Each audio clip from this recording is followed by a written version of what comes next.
Okay. Right now. Thank you. Sorry. Good afternoon, ladies and gentlemen. It's wonderful to see all of you here. I ask that you now stand for the Pledge of Allegiance. The meeting is called to order.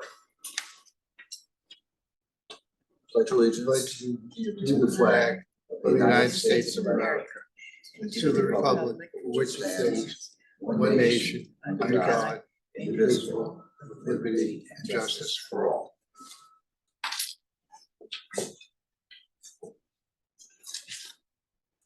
Would everybody like to indicate who you are?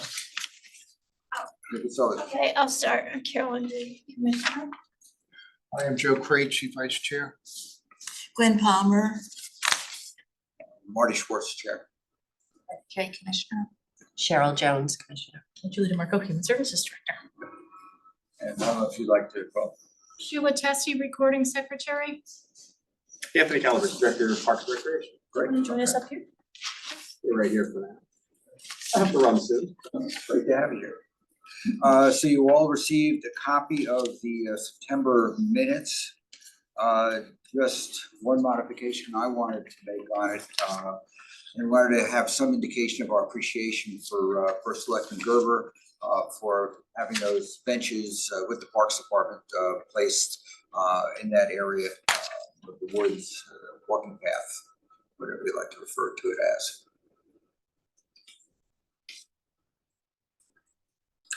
Any other amendments to the September minutes, Joe? I just have two. I'll be quick. On the one on the Veterans Resource Subcommittee, we changed that to say that I said that Mary Harris, I was just put it as a comma, the Connecticut Veteran Service Officer will be speaking at the committee's meeting next month. That was changed, but that's, I think that reads better than saying she's a veteran.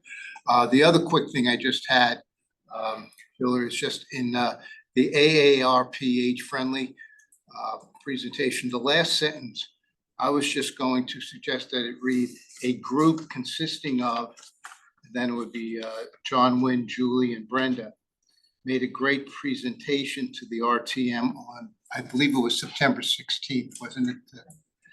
And I would say that, and was well received by the RTM. But that's all changes I have in mind.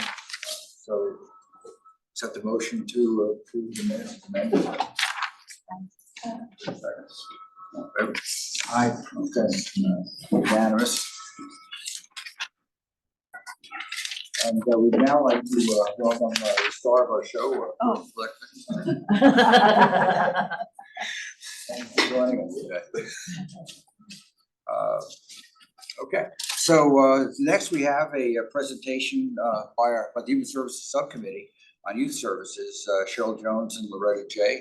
And thank you very much for doing that. You look like you're surprised. No, not at all. Take it away. Should we? Is there a remote to forward the slides?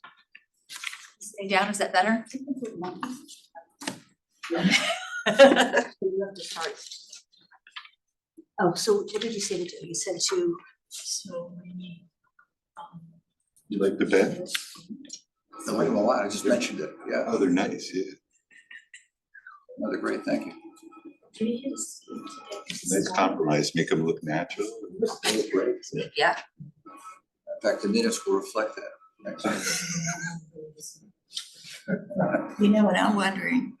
Who got the town? The Post Road in Fairfield. Okay, so we don't want What part? South Park going over the The bridge? bridge. Oh, is that, I haven't, I drive it at night, I haven't been, is it, there's traffic? By all means, It's good. it looks good. Is that, It's been like a year since we've had good. okay, And, you know, I'm a big fan of having it clean and looking good. And I noticed too, like on that same road, there's trees that are hanging over like this. And it's like waiting for an accident if we have a winter sleet storm. And we did have someone a few years ago that happened to a tree fell on him during the storm. And Bronson Road too is notorious for that. This literally leaning over this tree. It might really happen. There we go. Thank you. If something happens with a heavy storm, I'm just mentioning that because it's. For something like that, like the tree warden, Jeff Minder, They're close enough. would, Thank should you. get on that, like right away. If a tree is. Is there right now? Yeah, actually, send, are you signed up for Q-Alert? Signed up for what? Q-Alert is a really useful system on the website where you can sign up.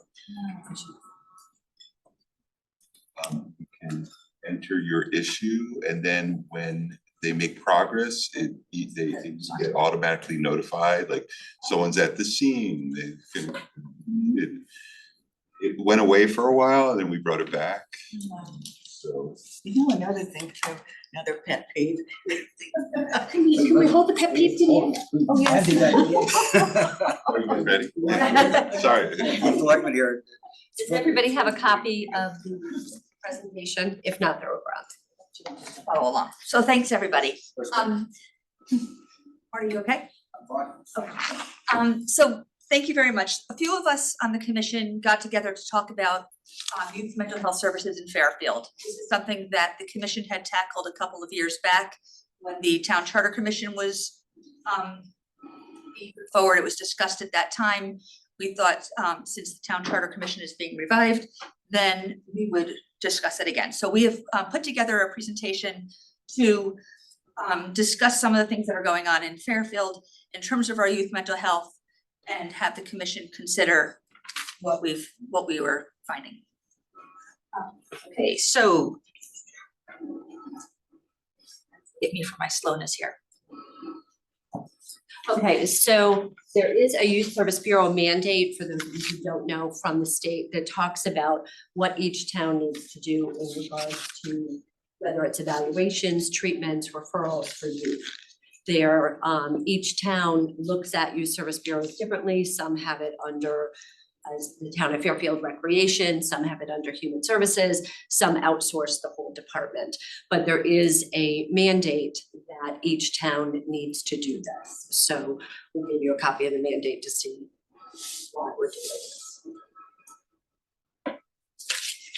And what is a youth service bureau? Local communities began to develop youth service bureaus back in the 60s as a response to a growing number of issues with youth. Unfortunately, we're still dealing with those issues with youth. In fact, they're worse than they were in the 60s. The role of the Youth Service Bureau has been expanded to include both advocacy and coordination of comprehensive delivery systems for youth. So that Youth Service Bureau is put together to begin to offer services to youth, offer services to parents, adults, and begin to make referrals. There are many different services that youth service bureaus give out. Many of them will refer this out or do it within in-house. Youth development, and I won't read each of these, but these are the main areas that youth service bureaus service: community outreach, mental health services, child welfare, family involvement, teen pregnancy and prevention, and juvenile justice. And so a well-established youth service bureau will offer all of these services, whether it be in-house or as a referral source. Currently in town, this is a diagram to sort of show how our mental health services are offered, or youth mental health services are offered in town. So let's see, we have the town through the direction, there's the Board of Ed and the school system, Human Services, the police department, and Parks and Rec. Currently, our Youth Service Bureau is housed under Parks and Recreation. There's also a town youth council. Part of, and also under that area, through the Youth Service Bureau is our Juvenile Review Board. And that is an arm that is oftentimes usually, always, it's usually, if not always, underneath the Youth Service Bureau, which is a diversion opportunity for youth who have interactions with the criminal justice system. So there's opportunities to do community service and have other reparations rather than going through the criminal justice system. We have a town social worker and who reports through the police department. She also works with the Juvenile Review Board. And then there's also Fairfield started up a Fairfield Collaborative for Youth Mental Health, which is a collaboration between Human Services Department, the Police Department, and the school system.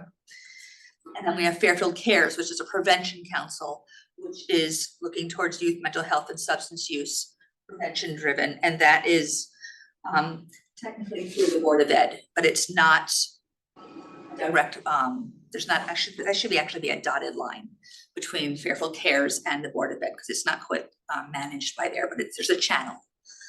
It's kind of, it's a little bit disjointed. We're all over the place, which is sort of what we're talking about, why we're talking about it.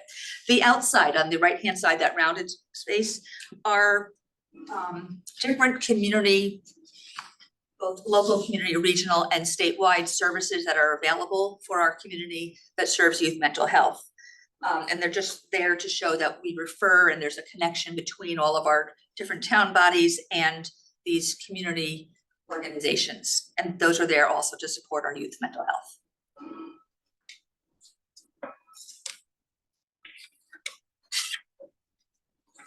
The Youth Service Bureau structure is usually has an advisory board. That advisory board, I believe for Fairfield, is the JRB. And in many towns, it is the Human Services Commission, whether they have a youth commission under it or not. In New Canaan, Westport, Trumbull, and Madison, that is how the youth service bureaus are organized. In Connecticut, we have not found a youth service bureau under Parks and Rec. It's not saying that that's wrong. But in looking at the research, it does seem to show either everything is outsourced or it falls under some type of a human service commission. Currently in the recreation department, it doesn't seem to be that we have any professions as an MSW, a social worker, or a psychiatrist within that department. So what we're seeing is that the town of Fairfield has a splintering of services. It's not saying because Anthony's here that they're doing anything wrong. They do a great job. It's just usually in a youth service bureau, you see an MSW as part of that. So whether we look at putting an MSW into Anthony's department or we look at creating another youth service bureau, usually you have that youth service person as someone who has those degrees. Because we're talking about youth mental health and substance use, we want clinical team members working with and overseeing this involvement. So that's the, it's just that we don't have clinical services there, but we do have them in human services. So youth service bureaus through the state receive monies, and I believe for Fairfield, we get around 57,000. And I believe Anthony's department is in charge of kind of where that's being outsourced. And so that youth service bureau uses those monies to meet those mandates that are set through the state. Fairfield Cares also receives grants, but nothing through the town. And then you also have the opioid money. I believe the town of Fairfield is due around 520,000 over the next 10 to 12 years. Those monies can be used for prevention, studies, evaluations, mental health, scholarships.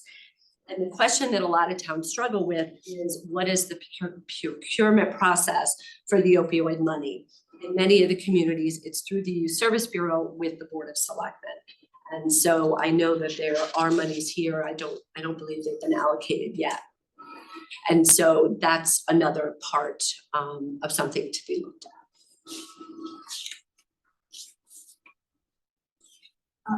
So looking at our town structure, this is pulled from the town budget. In purple on the screen, is it showing color on the screen? There's a purple square, that's Julie's position, Human Services Director. And then below her in red, that's Parks and Rec Director, that's Anthony's position. And then 2 squares below in the red, that's the Youth Services Director, Assistant Director. That's where the Youth Services Bureau person would be. I believe it's the Assistant Director that's there. Just to show in terms of the big organization chart. Sorry, on the screen it's very small to print out. And then this is a call out. On the left-hand side, it just sort of shows the, this is the park and hierarchy of Parks and Rec. This is from the town budget. So currently, under the Parks and Rec director, there's the assistant recreation director and the positions there underneath that individual. And then there's the clerk, Parks and Rec Services Coordinator, and the Youth and Recreation Coordinator. And there's the positions listing on the website. So this is our current structure. The Assistant Recreation Director is also the Youth Services Bureau Director. So she has both roles. So the Assistant Director of Parks and Rec has their job responsibilities includes as the Youth Services Director, inclusive of the Youth Service Bureau. They're also overseeing 5 full-time equivalent positions, the clerk, the Parks and Rec Services Coordinator, there's 2 positions there, and the Youth and Recreation Coordinator, which is also 2 positions. So that's 5 full-time equivalents, plus the youth service plus managing our Youth Service Bureau and those responsibilities. Back to this slide. These are all updates that our Youth Service Bureau, if we like to have a strong community and strong mental health services, support services for our youth.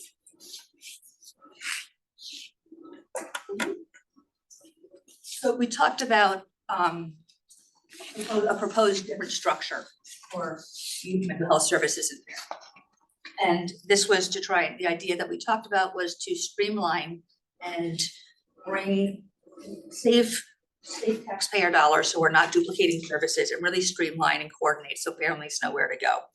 So this would be under Human Services, have the Youth Service Bureau there, and then have under the Youth Service Bureau, the town's youth council, combining Fairfield Cares and the Collaborative for Youth Mental Health into one. They are the Juvenile Review Board. And then the police social worker would be a blend reporting involved with the Juvenile Review Board, directly to the Youth Service Bureau and the police department.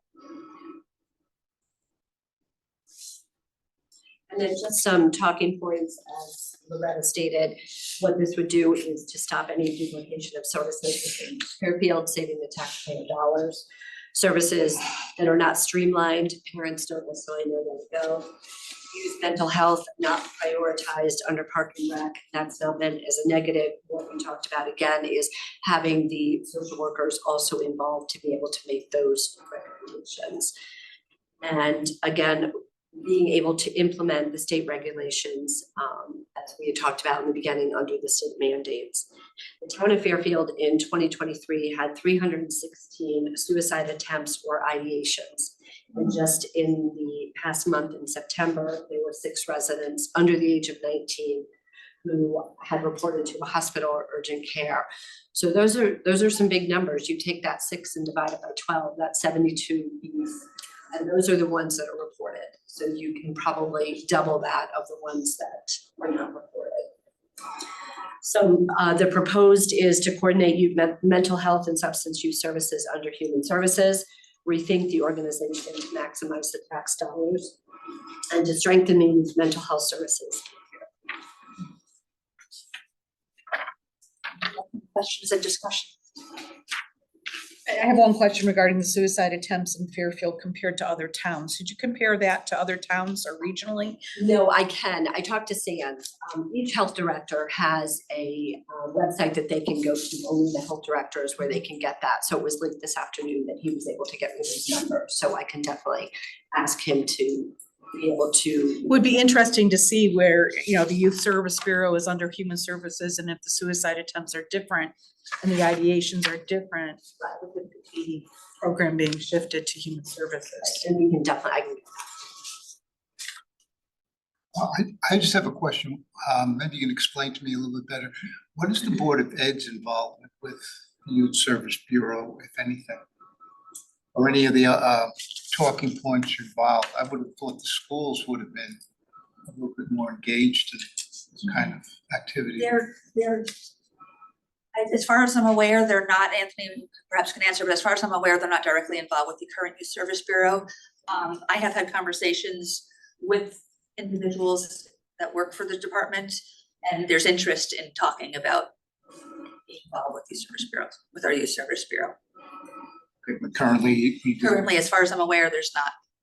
So two comments. First of all, I'm looking at the organizational chart and I saw that the Youth Services Bureau Director is supervised by the golf superintendent. That's not how you guys read that organizational. Sorry to break it to everybody's attention, and I'm sorry to interject. But that is not how that organizational chart is read at all. Well, no, but that is the way that it's. No, I know that's kind of the way it's laid out, but there's so many. Everybody in that chart reports to the voters, who then report to the first selectman. And then there's different commissions and stuff, but like the department heads, like as the department, like I don't report to Julie, even though my name is technically under hers there. It's just the way that they Yes, lay when it they have out in the direct map. line Going from the golf superintendent to the youth. Correct. It looks like that's. Yeah, no, I- So Correct. that probably needs to be revised. The other thing I'm wondering, so obviously it's concerning that there are so many individuals in our town, young people, that have attempted suicide. So with mental health services, you indicated that basically there isn't a psychologist really involved with this. So could you walk me through what would happen in a case where, let's say, a parent called and they said, probably would call the police, but my child is in distress? What type of support? I'll can you use get? New Canaan as an example because that's kind of where we had built the youth service bureau. So if you call New Canaan with the youth service bureau, you're going to speak with a certified social worker. She's going to do that assessment and she's going to make that referral. And whether that is to a hospital, to an independent practitioner, or to whatever that child or adult needs, that's where they'll get that information. I think in Fairfield, people tend not to know where to go. We have a social worker now in the police department, which is terrific. But who's gonna necessarily maybe call the police department when their child is threatening suicide or has had an overdose? You have Fairfield. Those calls. And so I was just gonna say, and human services, I'm sure Julie gets a lot of them, but I think it's once you put that youth service bureau together, it's the marketing and letting people know, and Anthony, you probably get them also. So I think it's trying to figure out where is the best place in Fairfield? Is it with the rec department? Is it with Julie? Is it completely separate? I'm definitely not the one to tell you what's the best way, but I think there's definitely a splintering of services. Again, the question would be, once that call comes in, regardless of who it comes into, what is the process that we follow to provide support to that child and to that family? Well, families know where to go. And and our families unsure of who is the point person, are we duplicating services? Are we, and you know, I think our youth mental health are in a crisis, not just in Fairfield, all over, not just in Connecticut, all over. All the more reason why we need to coordinate. We need to have a strong system in place to catch and support and help boost up and help recover.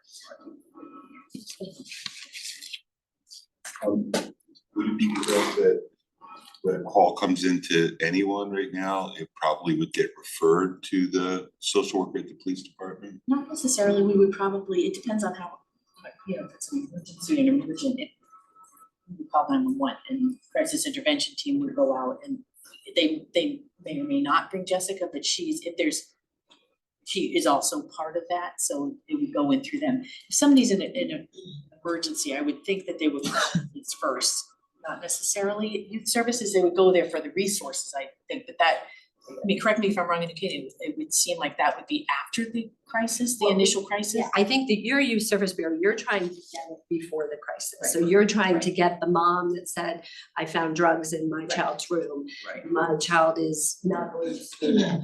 My child is acting differently. What do I do? Right, interesting. And those people would not necessarily want to go to the police, primarily they want to go to another department to feel good about the supports. My kids went to parochial school, so you know, that's my point of reference. But with our school system as large as it is, and with the budget that they have, don't they have those kind of resources within the school? Because the majority of children here in Fairfield attend Fairfield Public Schools. There are some outliers, of course, my children being some of them. But don't we have some of those services, and would it be duplication of services? Or, you know, I mean, I'm concerned about that. What's happening there? As I think if you were to take a 16-year-old or 14-year-old in the school system today, they have got a tremendous amount of services in the school. But those kids are worried about, those are my school records. Those are my issues and problems. I don't know that I'm necessarily gonna go to that person. So it's good to have it both in the schools and outside the schools. There's also a differentiation in the schools where some of the clinical team at the schools are working on students who have special education services. And they have one team, and then the students who do not have an IEP, who do not have a special education services, they're tapping into a different part of the team at school with very large caseloads, like guidance counselors, used to be called guidance counselors, have grades for their caseload. But wouldn't it make more sense then, again, proportionately from the school population and the children here in this town? Wouldn't it, to me, make more sense to be increasing the resources within the school system? I understand about your children's concerns about the records following them. However, in healthcare, we have confidentiality, and that does, so is it an educational thing that we would be telling our children and their families that those records would not follow your child to college if there's ideations being expressed? I think at least what we've seen in New Canaan is we've got the services, we've got the social workers, and they work very closely with the Youth Service Bureau. So if that child gets into the Youth Service Bureau, they work closely to make sure that the child is getting the services they need in the school and also the services they need outside. Unfortunately, in New Canaan, we did have a horrific suicide of a 16-year-old.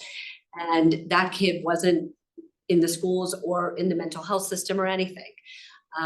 And nobody was able to kind of put that safety measure underneath that kid. So we're always going to miss somebody.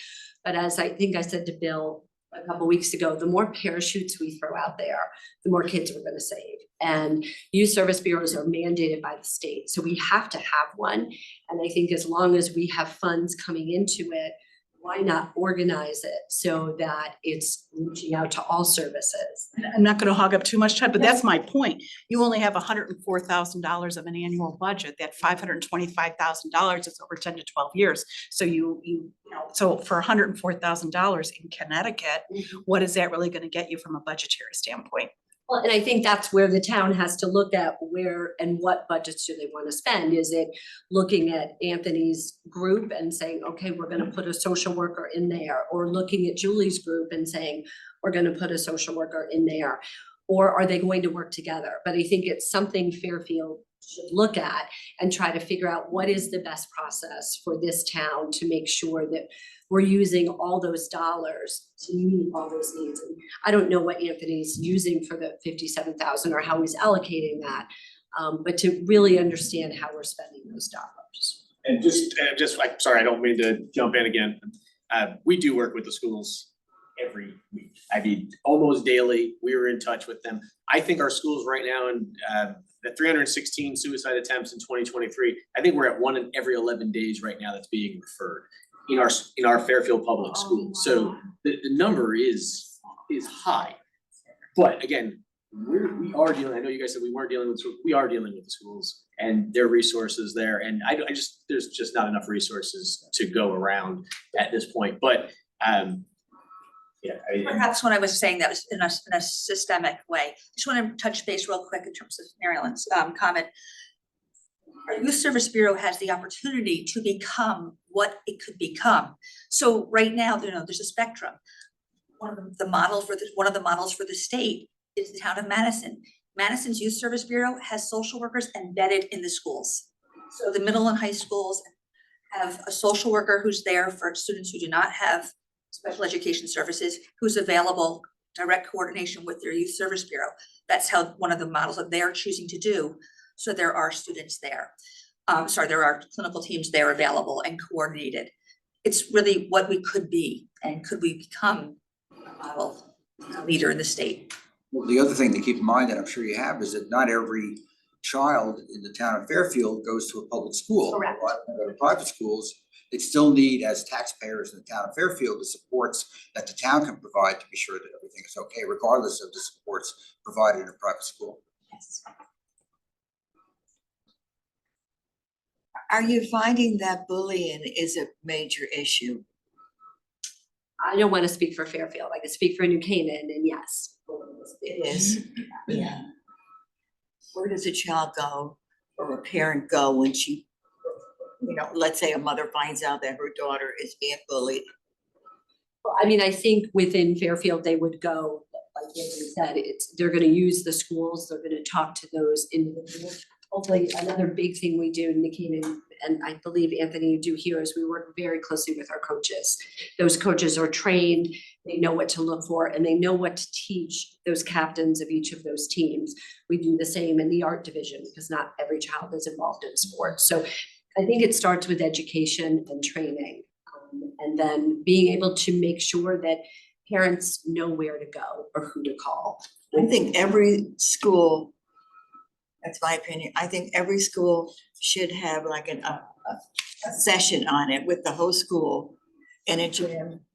When school starts about bullying, and these are the consequences. You are found that you are a bully. I think it's so important. My neighbor next door, she suffered for a year so bad, and I feel there should be a program on it if it's an issue. Just ask Anthony, you're in contact with the schools on at least a weekly basis. Is that through the juvenile review? Well, obviously, we work really closely with them on the juvenile review because in Connecticut, they don't like to prosecute any children. I understand it. So, I think we had 17 cases so far this year, just through the juvenile review. But yeah, it's through both. And then when they might contact you outside of that, what kind of ways? It's rare that we're getting contacted directly from a family.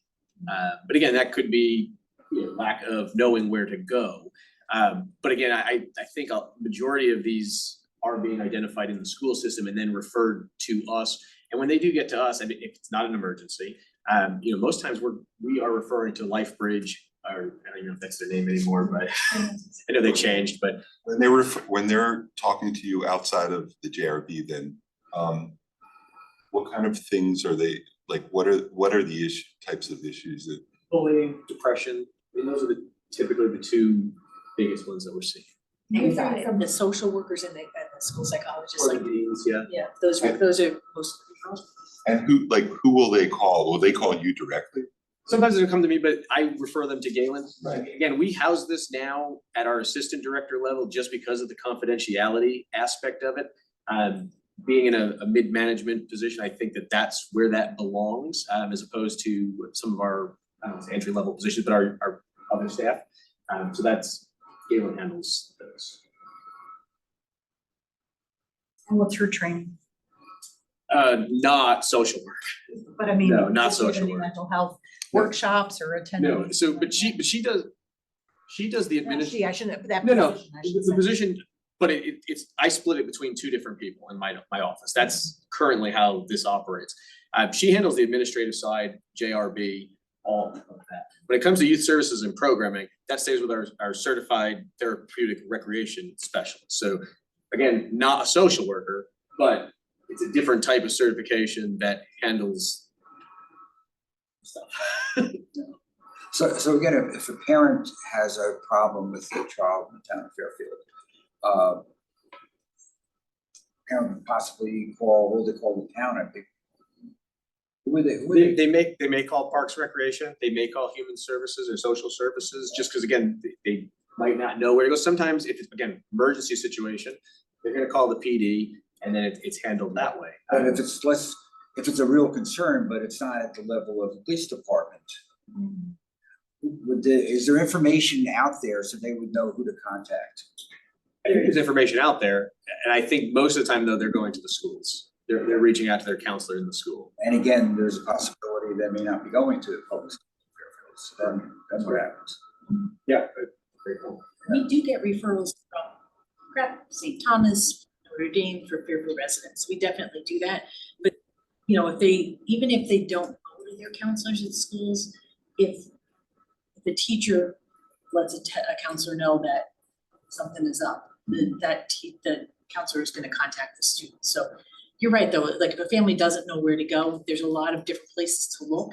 Right. It's not just one place, there's a lot of places to go, and As it long could be. as long as those places are all referred to the proper place ultimately. Right, and there's houses of worship, we get a lot of referrals from, a lot of other houses of worship, a lot. And they also provide services that we refer people in crisis to. Okay, so let's say that a parent calls and comes from a house of worship to you. What happens then if they say their child is very depressed and it's threatening potential suicide?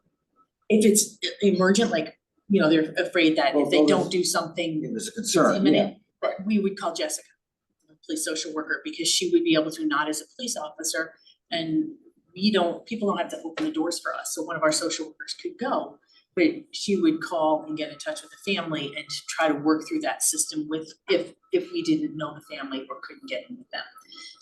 But if it's an emergency, we want them to get that kind of help. We'll also, if they're worried, for instance, if grandparents were worried about a grandchild who was visiting, we have called the police, and the crisis team does go out, whether Jessica does or not, I'm not sure. And that does work because then it kind of gets the ball rolling.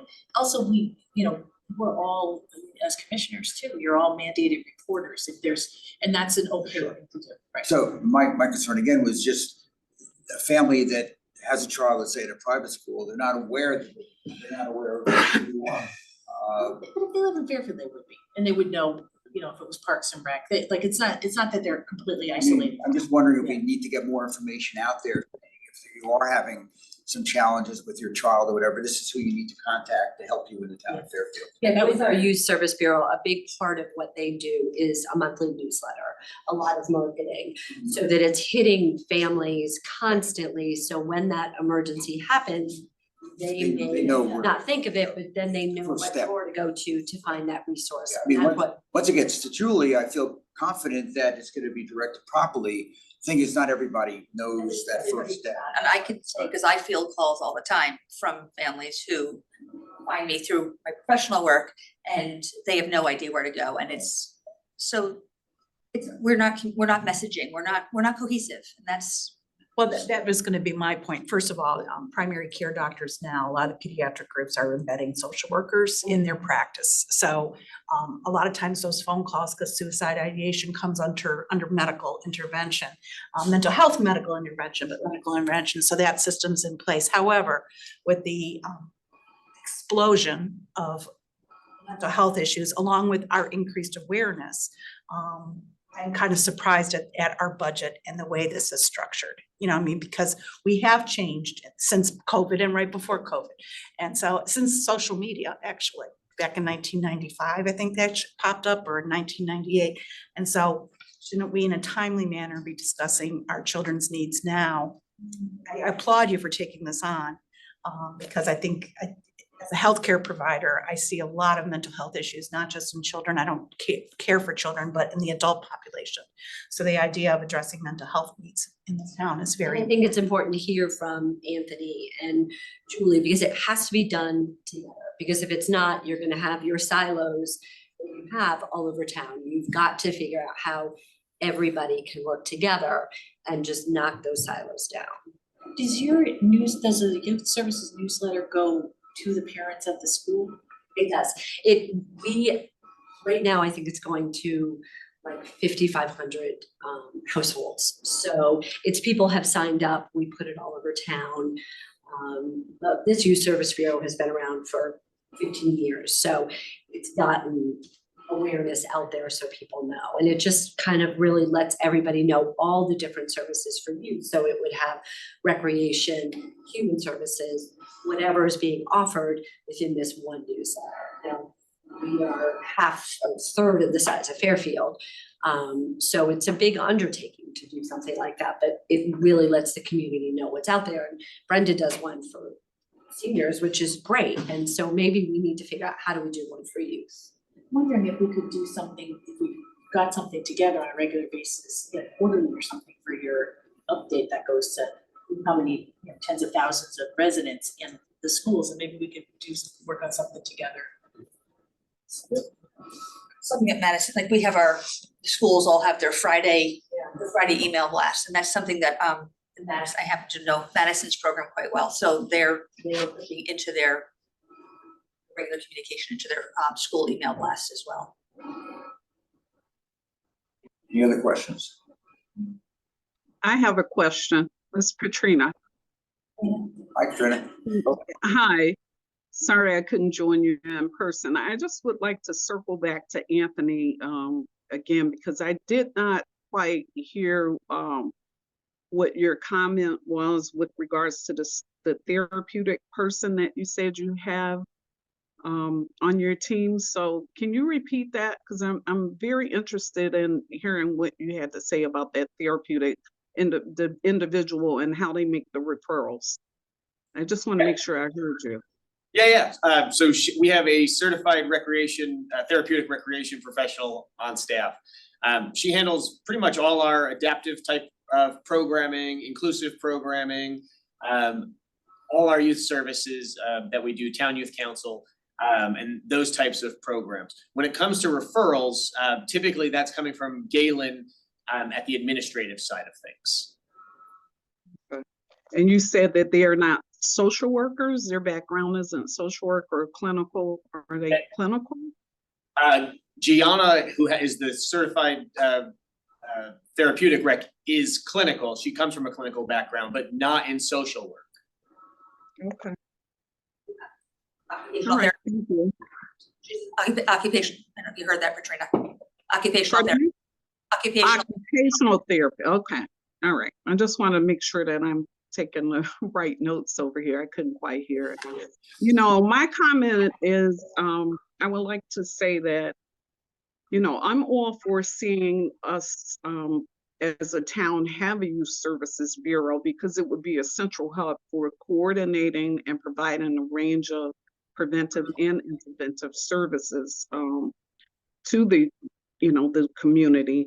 And it has such a positive impact on development, you know, access to education, you know, whether it be non-formal and recreation. So having one central location so that parents in the community know where they can go and where they can access the help would be key and beneficial. So I think sometimes people just don't know where to go and they're all over the place. So, Yeah. and I know that as a professional from, you know, what I do, I work in the judicial system, and I know there's been referrals and there's been concerns of people not knowing where to go to access services. So, No, absolutely right. thank you. Thank you very much. Any other questions? Well, I want to thank you, Cheryl and Loretta, for an excellent presentation and certainly very timely.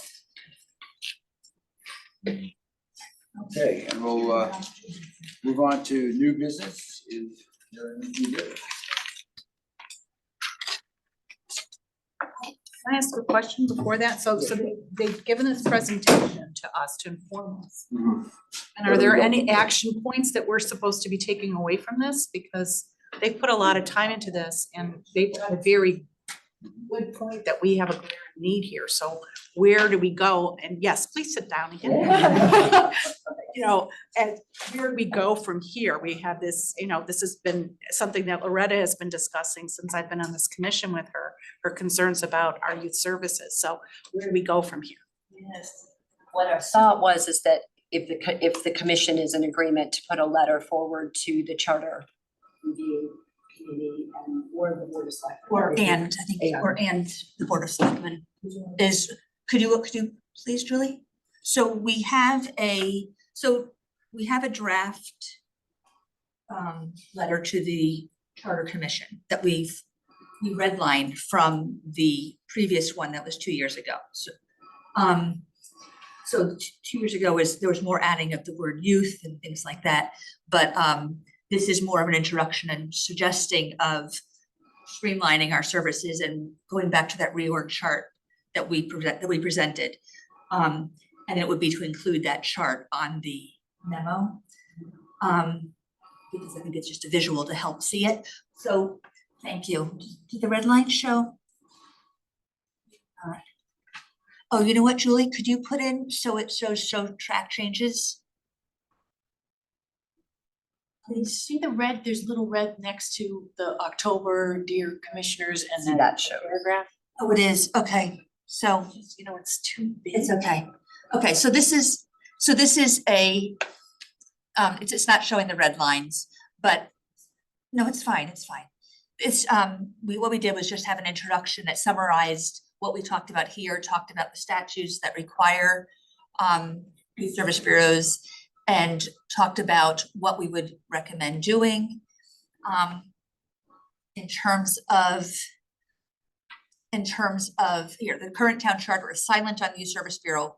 And then we talk about how the duties are currently under Parks and Rec. And we talked about human services. The human services says that staff should be trained in social services. There's no such requirement for Parks and Rec. And clinically trained staff under Parks and under human services. And then we propose moving it to human services, so that way we have our clinical team and we're more coordinated.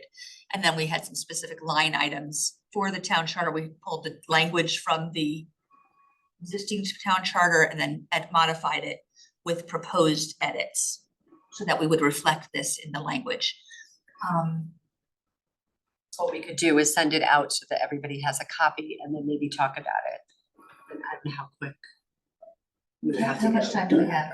Well, I would just like to comment, I don't have control over what the Charter Revision Commission does at this point. I've appointed good people, I believe. But regardless of whether it goes in the charter or not, I don't think that really is a gating factor to whether this gets done. I mean, we can Okay. do it outside of the charter. Because it's silent on the. Yeah, so it seems to sorry, me what? that Okay. Charter there is has to be a silent strong on the- structure in place so that it's directed Yeah, I properly. mean, it's kind of an administrative Decision. structuring decision. If it's Okay. in the charter, Then- then it provides that much more, Okay. you know, foreverness, but, you know, because it's been 20 years since we touched it. But, So then maybe our present to letter you? should come to the board. well, far be it from me to tell you guys what to do, but it can go to us as well, and, you know, either way, you know, they may decide that there's always been this debate as what commissions and boards should be in the charter, whether should they all come out, you know, should they all go in, so there's no rhyme or reason for some of them, but hopefully they'll figure that out, and if this should be one of them, this is certainly as worthy as most of them that are in there, so. If I'm understanding you correctly, you're saying, you know, not only submit this to perhaps for the revision, the charter revision, but also that it's something outside the purview of the charter, that it's something the Board of Selectmen would be interested in hearing about, because it's an administrative thing. Am I hearing that correctly? Yeah, I mean, look, this is not the first time I've talked about youth services. I'm very interested in this, and I would like to do something along the lines of, you know, consolidating and making streamlining and making sure that it's effective. And I would move forward, but it's something I know very little about. I don't have this skill set to decide, you know, what's the best way to go about it. So if we could figure out the best way to move forward, you know, we could make this happen without it going through the charter. The thing about the charter is you want to keep it, if it goes into the charter, it should be broad, it should be broad enough that the structure, you know, it's still an administrative, you know, like we have things like we're gonna, you know, we have a police commission, we've got a fire commission, those things are pretty structured. And if you put youth services in, if it's very detailed, then you might be locked into something that is not relevant in, you know, 5 years or something, but. But if it was put in, let's say the administration decides to put it in under Julie, can this commission still hear about it, and because it would be under Julie, or would that be a concern with the charters? I don't know how the Human Services Commission, I haven't No, I actually. mean, we could structure it the way Okay, New Canaan does it, the way Okay, most okay. towns do it. Seems to me that it's really more of an administrative thing. It really is. Okay. Yeah, And it's it's becoming more of an So- administrative thing. structure so that I have no- it's streamlined. I have no objection to you wanting this as a bullet, you know, as a paragraph in the charter, if you want that. They will take it up. There's lawyers on the, 3 very good lawyers on the charter revision, and access to outside lawyers who could comment on that and may not make it in. But But it- if it made it in, I wouldn't be upset, but it's up to you. It's administrative saying if we get a call like this, Yeah. first of all, we should make people aware, this is where you need to call, should there be an issue. And then if you get the call, this is the action that we need to take to be sure that that individual is okay and receiving And I public. think especially as you're heading into budgets, now would be the time to start to look at this because Yeah. we need Yeah. to- And don't forget, we do have opioid, funds, so for that aspect of it, like in New Canaan, as Cheryl has told me, they've used part of those funds for a collaboration with Silver Hill. There is some leeway on how you use those funds and, but I would just say, like, I'm all in. I just don't have the self-confidence to say how we should be all in. Like, I'm waiting for people who know what they're talking about to tell me how we should do this. Can I ask a question? And I'm sorry, I may be getting a little confused here. If we can do this administratively rather than through a charter revision, which to me sounds like the way to go. How do we do that? I don't mean to put this, we have one party here that says it should be in the Human Services Commission. Perhaps, I'm sorry, Anthony isn't here. We have Anthony saying it should be in Town and Rec. How do we get the two together and who does that? I mean, I don't want to throw this in Julie's lap. I don't want to throw it in Anthony's lap. But somebody has Should be a to. coordinated effort. Well, coordinate, and also I still don't understand the role of the town's Board of Ed in this, but I'll leave that on the side. Somebody, Bill, needs to say, and I don't mean to be throwing it like in your lap, It is on my lap, but somebody needs to say, 100% on my lap. Anthony and Julie get together and maybe it's a joint thing. Or does Anthony and Julie say, Julie, you're the primary, I'm the secondary? Well, regardless of that, I think Julie, Anthony, Jessica, they want a strong youth services bureau. You know, I think And they will have a big role in whatever ends up, it's more just a structure on, ultimately, yeah, there may be an impact on budget size, but all that money is gonna get spent. So I don't know, why that would really matter. Yeah. Well, I think that given the evolution of mental health awareness and the crisis we're in, putting it under some people that are more trained in crisis intervention is very important right now.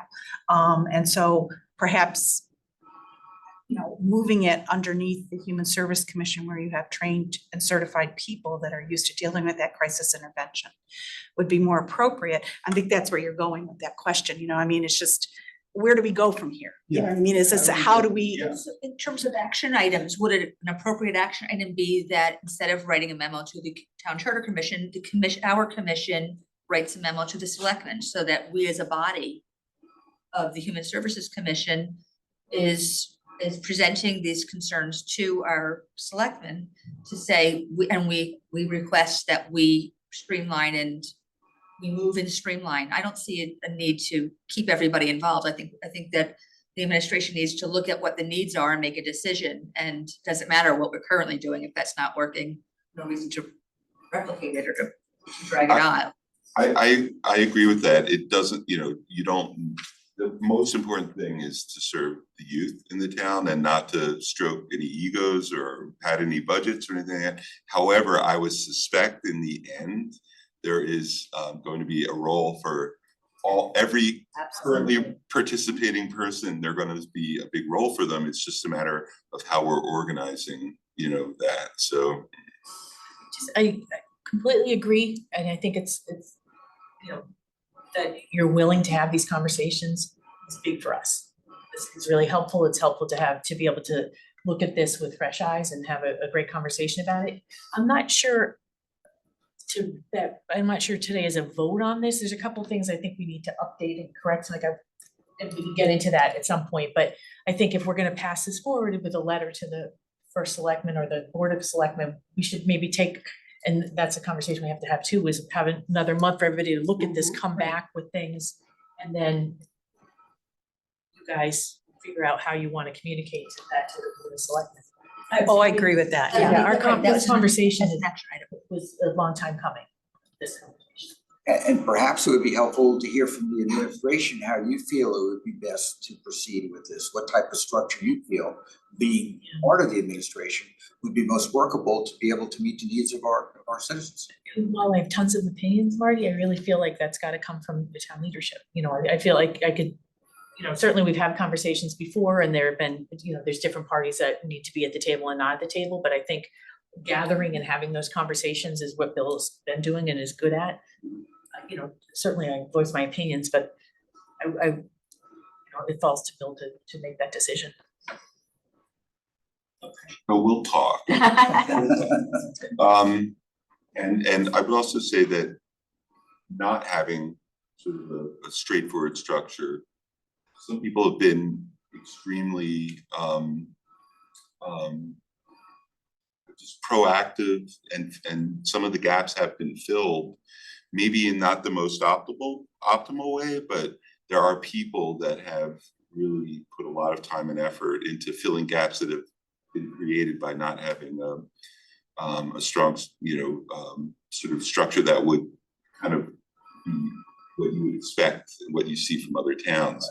And I certainly think there's huge roles for a lot of people to play, and it should touch, I mean, it will continue to touch on Parks and Rec and definitely Human Services, obviously, and the police and the schools. So all those players, all those participants have to keep participating. And it takes a long time. I mean, it just, I think today was a big start. Absolutely. And it's just developing from there because it's nothing that's gonna happen overnight. Everybody's not gonna be happy if we do it this way or this way or this way. And so I think it's just keeping the communication. I do feel it should be expedited as best as possible. Budget's coming. Right, with the budget. Totally agree. Somebody we might want to have come and talk to the Human Services Commission, not next month because we're set with that, is to have Jessica, the police social worker, come in and talk about her role and also the amazing changes she's made to juvenile review, because that has been vastly improved since she started. So that would be, and that's, you know, that's diversion programs and not even involvement in some of those. And when I say some people have filled some big voids, I would say, you know, I'm talking about Jessica. She's worked so hard, but she does work in the police department. I think, Marty, you touched on it. You're really, that's how I feel like if, and we've all, you know, many of us have raised is sitting behind a closed door, listening to music and not wanting to come out. That's not the natural place to go, and there is definitely a larger universe that I think is not, you know, we need to make sure that that's been touched. To Joe's point, and to my point, you know, I said it at the beginning, the majority of our children go to public school, you know what I mean? And so and there are, I don't know how many services, but obviously they have a much larger budget to be addressing this or are addressing it than what we're talking about starting essentially. So there's a way to marry those services and then have a tangent arm or whatever that's serving the kids that go to Notre Dame and St. Thomas or whatever, because to me, that's, I don't know how many kids are in the public school system here. Is it like 13,000? No, it's like, what now, at this point, 9,200? Okay, so I mean, you know, and then let's call it 2,000 in the other schools here in Fairfield. So the majority are in the public school and there are some of those programs there. So how do we enhance that or have that report or co-report to this idea, this program that we're putting together?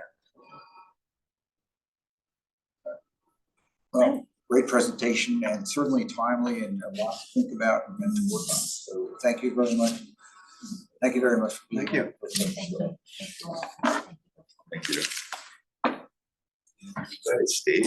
Yeah. Okay, moving on to new business. Is there new business? I would just say that we rescheduled Mary Harris from today to coming next. I want to thank Joe very much for constantly being on the phone with her and coordinating this. She's very scheduling. flexible. She's Yes. very nice. That's great. We look forward to seeing her next month. Okay, old business, Carolyn, Board of Health. Excuse me, the Board of Health meeting was supposed to be on Columbus Day. And obviously it wasn't, and so it was last Monday, but there was no quorum. So we did not have a meeting. Okay, we look forward to hearing from you next month. Pardon? We look forward to hearing from you next month. Okay, Joe, ERPH friendly. We didn't have the task force meeting on October 9th, as the minute said, but we are meeting on November 4th, will be our next meeting. Just two things I wanted to mention in connection with Age Friendly since our last meeting. I believe on October 4th, Julie and Brenda sent out a great email to those who participated in the Age Friendly survey, telling them about the results and trying to encourage their participation in future age-friendly projects. I think it was a very good email. That's Brenda. Brenda that went out. The other thing too, well, actually, it's two other things I wanted to mention, but first, Julie, maybe Brenda, you can mention on October 8th, Connecticut Rides did have its trip. They did. And I was just wondering if you could just tell the group about it, because as I think mentioned at one of our meetings, we had the woman from Connecticut Rides come to one of our task force meetings, making a presentation, and I guess was she involved with this project on this? She ride? was, yes, yeah. They travel around the state and it was a trip on public transportation. So we took the Connecticut Coastal Link and we, just a group of, I want to say 10, I believe, of us who took the bus from the Post Road and we went to Terrain in Westport, shopped around and then got back on the bus. Our Bigelow Center buses drove us to the bus stop. And it was a really great experience, public transportation. In fact, it was wonderful. The new head of GBT, and his name has escaped me. Steve DeMichael? Yeah. Thank you. He met us at the stop and gave a kind of a brief explanation of just what GBT is doing. And it was really, really wonderful. And I think it was great that he took time out of his day to meet us and to just talk about how great public transportation is, how easy it is. So it was a great day. Yeah, really successful trip. Great, okay, thank you very much. And the only other thing in transportation I wanted to mention, I don't know if any of you have gotten this, but I did. There was a thing from the Connecticut Department of Transportation, which was a survey that they are encouraging people. It's a 7-day survey where you actually keep track of how you get around. Obviously getting to see what people use public transportation, et cetera.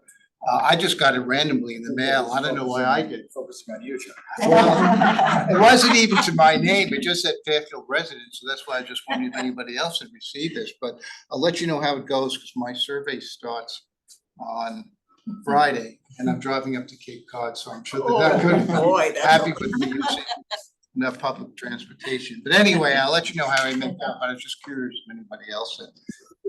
Other than that, our next task force meeting is November 4th. Okay, very good, thank you. And departmental update. Brenda, go first. Yeah, all is going well at the Bigelow Center. The big event in November is our Veterans Breakfast, where, just so you all know, any veteran is welcome to attend. You do What not. date of that again? It is Tuesday, November 12th, 9:30 to 11. Sponsored by the Friends of the Bigelow Center, and it will be Chip's Family Restaurant is doing the food, and it's always really wonderful, and they're very, very generous. Come if you can. Yes, you're all, of course, invited. Just let us know. And we will have Vincent Santilli, the Executive Director and CEO of Homes for the Brave, Great, be okay. our guest speaker. So We met him here. Commission on Disabilities. He spoke at the Commission on Disabilities. let us know if you can join us. And the only other update is kind of timely for today on December 12th, which is a Thursday at 8:30 till about 10. We're having a mental health breakfast. We used to have these pre-COVID. And we are having the two behavioral health directors from DCF come. They're going to talk about their urgent crisis centers, urgent care centers. There's 3. We're going to look at Yale, what other programs they have, because they're not just about removing children from the home. They're about helping families keep their children at home. They have a couple of pilot programs they're doing, one with the schools that is a peer-to-peer. You're all welcome to come. I'll send out email invitations to everybody, but we're really excited about that. Date and time again, please? Thursday, December 12th, December 12th. 8:30 to 10-ish. Thank you very much. Not being anything else, we'll entertain a motion. It's Carolyn's last meeting. Oh, and actually, it had been Loretta's, but it's not going, It's not going to be which is for the great. time being. This is definitely your last meeting, huh? Wow. Well, Thank for a you. while, you could roll off and roll back on again, right? Thank you for all of your dedication and thank you for all of your dedication and your continue to covering both the health and bringing the health department's information to us. Your wealth of knowledge in the history of the town and senior living options and things like that. It's really, I've learned a lot from you. You're gonna be missed, Helen. I started in 1980. I think it was 80. We had a problem in our neighborhood with housing. That's how I got involved. There was a committee made of various people in every district. And they decided that they were going to put a 40-unit housing project at the end of our school. Where the dead end is, that was supposedly wetlands. And that's kind of how I got started. And I just kept going. You're like that ever-ready bunny, right? Different projects in terms of housing. And I almost think from then to now, unfortunately, I don't think anything's changed all that much. There are different things that people are trying, but nothing seems to come to fruition yet. And I'm hoping, pretty soon, something will actually work. I know we have people in town that really want to try, and they're trying to, continue to push, but it's been a long haul, and I think it still will be. But I tried. You That's did. all I can say. Fantastic. The great job that you've done on behalf of the town of Fairfield. We really appreciate it. Well, I can still keep my little self involved somehow. We'll drag you in. Pardon me? We'll drag you in. Okay. And then before we close, we will email to everyone the draft memo that we'll switch it from the charter to selectmen. And then we could discuss it with comments at the next meeting. Sound good? Okay. I would like to say that I would like to continue on your email, just to keep up with whatever is going on, and maybe I can still contribute that way. That's great, thank you. We'd love to have you. And then any corrections, see, we can always add to this. Okay, we will entertain a motion to adjourn. So moved, adjourn. Second. Okay, we are adjourned. Thank you all very much. Thank you. Thank you.